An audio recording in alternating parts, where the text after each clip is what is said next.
Nih ada film kocak. Film apa, Ke? Judulnya Identity Thief. Ceritanya soal orang yang nyolong identitas orang lain. Oh iya, tahu tuh. Yang main Melissa McCarthy kan? Iya bener Put. Filmnya diproduksi Universal Pictures yang rilis tanggal 8 Februari 2013. Disutradarain sama Seth Gordon. Tapi sebelum mulai pembahasannya, gue mau nanya nih, gimana kabar lo semua yang pada lagi nonton? Mudah-mudahan pada baik-baik aja deh, tetap sehat, dan semoga pandemi ini segera berlalu. Iya, mending lo subscribe dulu channel ini, jadi kita lebih semangat nih buat bikin video terbaru. Iya, setuju, Ke. Sama kita mau ngingetin kalau video ini adalah video full spoiler untuk kamu yang penasaran sama alur cerita film ini. Film Identity Thief. Filmnya dimulai di Denver. Sandy Peterson ditelepon sama Diana. Ngakunya namanya Jenin, yang seolah-olah adalah customer service kartu kreditnya dan bilang kalau ada yang berusaha mencuri identitasnya. Di situ Diana nawarin program perlindungan dari pencurian dan pemalsuan kartu kreditnya. Gratis. Sandy setuju karena gratis kan. Terus dia diminta ngasih tahu data pribadinya. Ternyata data pribadi Sandy tadi dimasukin ke dalam kartu kredit palsu yang dipakai Diana untuk nraktir minum-minum orang satu bar. Satu bar, Ke. Menang banyak tuh barnya. Di tempat kerja, Sandy bentrok sama bosnya, Harold. Abis itu, dia nerima telepon yang ngingetin kalau dia punya janji di salon di Florida. Kapan dia nyalonnya? Lagian dia kan di Denver, salonnya di Florida. Jauh itu Put. Gak lama dia ngelupain soal itu. Karena temen kerjanya, Daniel, ngajak dia buat ngediriin perusahaan mereka sendiri. Sandy setuju buat gabung sama mereka. Paginya, Sandy mau ngisi bensin tuh. Tapi pas mau bayar bensin, kartunya Sandy ditolak. Dan petugas pom bensin motong kartunya coba. Terus dia komplain sama perusahaan kartu kreditnya. Tapi tiba-tiba dia diberhentiin sama polisi dan dibawa ke kantor polisi karena dia nggak ikut sidang kasus kekerasan di Florida. Abis dijelasin sama Sandy kalau dia nggak pernah ke Florida, polisinya ngecek lagi berkas yang ada di kepolisian Florida. Dan di situ ketahuan kalau foto tersangka yang ditangkap tuh cewek dan bukan Sandy. Akhirnya Sandy dilepasin sama polisinya. Dari kantor polisi, dia jalan ke kantor barunya yang sama Daniel itu. Di sono, dia malah disamperin sama polisi yang tadi nangkep dia dan bilang kalau ada laporan Sandy beli narkoba dari Paulo sama senjata juga lagi. Parahnya, bosnya yang lama, Harold, bilang kalau Sandy emang punya narkoba dan senjata itu. Kantornya sampai digeledah tuh Put, tapi yang gak ketemu apa-apaan. Iya, gila juga tuh bosnya yang lama. Di situ polisinya ngejelasin kalau mereka nggak bisa nangkep pencuri identitasnya itu yang posisinya di Florida. Daniel terus mutusin untuk berhentiin Sandy dari kerjaannya, Ke. Tapi Sandy keingetan nomor salon yang tadi nelpon dia, yang dari Florida itu, dan nawarin diri untuk ngejemput pencuri identitasnya untuk dibawa ke Denver. Sandy bakalan bilang ke pencuri identitasnya itu kalau dia dijemput ke Denver cuman buat ngomong sama bosnya kok, supaya Sandy bisa dapetin kerjaannya lagi. Dan gak bakalan dilaporin ke polisi. Speak aja, Ke, supaya dia mau ikut ke Denver. Oh gitu Put. Terus jalan deh tuh Sandy ke Florida. Dia ngeliat Diana pergi dari salon, terus diikutin. Di jalan, Diana tahu tuh dia lagi diikutin. Terus tiba-tiba dia ngerem, ditabrak sama Sandy.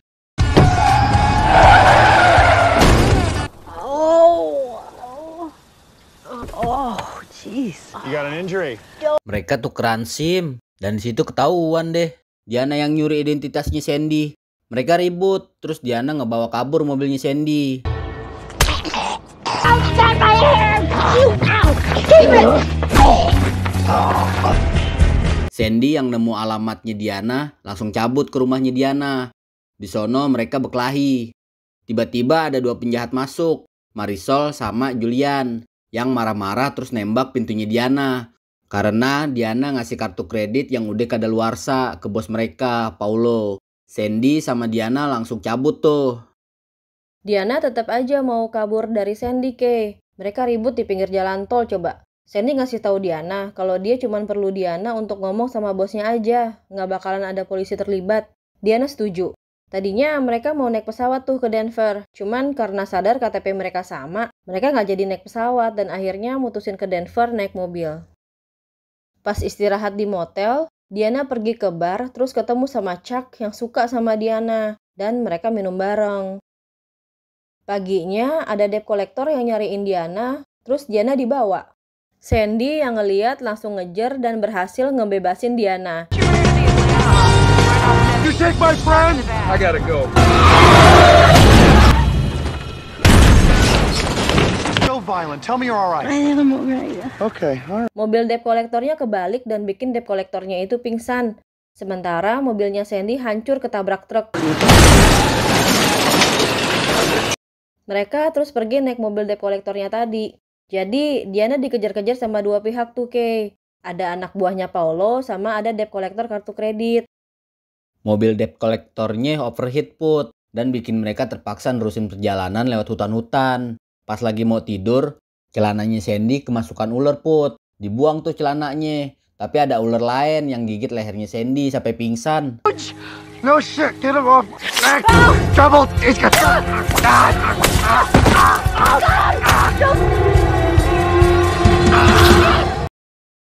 Sandy kebangun di terminal bis. Tapi bis ke Denver berangkat 3 hari lagi. Kelamaan itu sih.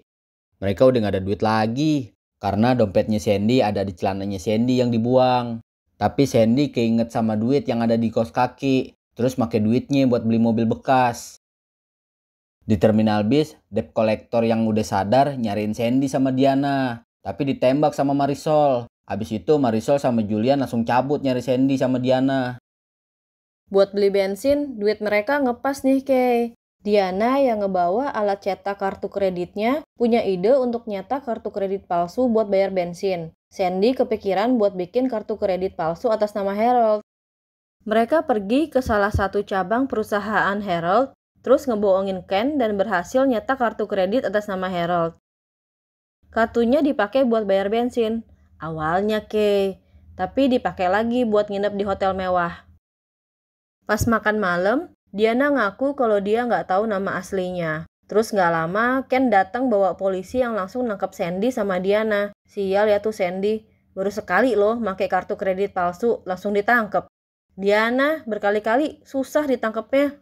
Pas di lift, mereka satu lift nih sama Marisol dan Julian. Pas di basement, Marisol sama Julian ditembak sama debt collector yang tadi tuh, Kay. Terus mereka dimasukin ke bagasi. Diana berhasil ngebuka borgol, mecahin kaca, dan kabur sama Sandy. Debt collector yang tadi sempat ngejar Sandy sama Diana, terus nabrak Diana. Tapi kuat ya, gak apa-apa loh dia. Sampai akhirnya mobil debt collectornya itu dikepung sama polisi, dan debt collectornya ditangkep. Termasuk Marisol sama Julian yang ada di bagasi. Diana sama Sandy berhasil nyampe ke rumahnya Sandy tuh, Kay. Diana diajak makan malam sama Trish, istrinya Sandy, dan diterima dengan baik di sana. Sandy sama Trish ngobrol berdua, dan Trish setuju untuk nggak nyerahin Diana ke polisi. Paginya, Sandy nemu catatan dari Diana yang minta maaf atas masalah yang terjadi karena dia. Sandy yang siap-siap untuk berhenti dari kerjaannya dikasih tahu Daniel kalau Diana ada di situ dan nyerahin diri ke polisi. Akhirnya kasus Sandy ditutup dan namanya bersih lagi. Diana dibawa ke kantor polisi, tapi sebelumnya Sandy nanya kenapa dia nyerahin diri, dan Diana bilang hal itu adalah hal yang benar untuk dilakukan. Setahun kemudian, keluarga itu ngebesuk Diana di penjara. Di situ Sandy ngasih akte kelahiran Diana yang tertulis kalau nama aslinya adalah Dawn Budgie. Diana di penjara ribut sama penjaganya. Terus penjaganya dihantemin tuh, dan penjaga lain ngelumpuhin dia pakai taser. Diana bangun lagi dong abis ditaser. Sandy aneh lah ngeliatnya. Terus filmnya udahan. Filmnya kocak juga ya. Dan dramanya juga dapat. Walaupun banyak yang kritik film ini, tapi filmnya masih enak ditonton kok.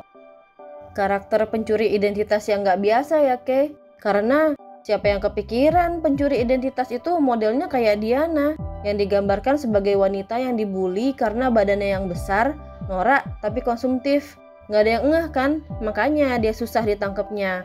Tapi kita juga dikasih lihat kalau nggak semua ngebully dia. Malah ada yang mau ngebantuin dia makeover sebelum makan malam sama Sandy di hotel mewah itu.